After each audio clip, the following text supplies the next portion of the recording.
네, 간밤에 나온 글로벌 이슈들 콕 짚어드리는 시간입니다. 오늘은 어떤 키워드가 주목받았을지 함께 보겠습니다. 네, 오늘 나온 6가지 키워드고요. 여기서 살펴볼 오늘의 이슈들은요. 네, 중국 봉쇄 그리고 게임사 이 2가지 키워드 함께 전해드리겠습니다. 네, 첫 번째 키워드는 게임 업계에 대해 이야기 나누겠습니다. 지난해 신규 게임 출시를 막았던 중국이죠. 그런데 8개월 만에 처음으로 온라인 게임 유통 허가를 내줬습니다. 그동안 중국 시장에 진입하지 못했던 한국 게임사들에게도 희망이 보이는데요. 오늘 게임 시장에는 어떤 훈풍을 불러올지 보겠습니다. 먼저 로이터의 기사 제목입니다. China ends gaming approval freeze. 중국이 게임 제재를 풀다라는 헤드라인입니다. 판호는 중국 내에서 게임을 서비스할 수 있는 허가권인데요. 외신에 따르면 중국은 이번에 판호를 발급한 45개 게임 목록을 발표했습니다. 사실 지난해부터 연예계와 문화 전반을 단속하면서 게임 업계까지 강력하게 규제해왔던 중국이죠. 지난 8월 말에는 청소년의 온라인 게임 시간을 일주일에 3시간으로 제한하는 규정까지 나왔습니다. 이번 조치로 게임 업계가 또 중국에서 날개를 달 수 있을지 주목됩니다. 네, 다음 기사는 중국 봉쇄에 대해 보도입니다.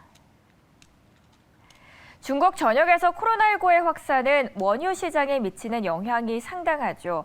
현재 봉쇄 조치가 지속되는 상하이지만 해도 중국 전체 원유 소비량의 4%를 차지합니다. 그래서 현재 중국의 상황은 어떤지 보면서 오늘 시장도 대응하겠습니다. 어제 경제 수도 상하이의 도시 전면 봉쇄가 일부 풀렸습니다. 주거 단지수 기준으로 43%에서 봉쇄가 해제된 건데요. 방어구역은 14일간 양성 사례가 한 건도 없는 지역을 말하고요. 이 지역의 주민들은 집 밖으로 나갈 수 있게 됐습니다. 그러나 관리통제구역과 방어구역도 양성 반응 사례가 추가로 확인되면 곧바로 통제구역으로 전환되고요. 다시 14일간의 격리가 시작됩니다. 이번 조치만 놓고 보면 중국의 코로나19 확진자 수가 줄어들었나라고 느끼시는 분들도 있으실 텐데요. 네, 그렇지는 않습니다.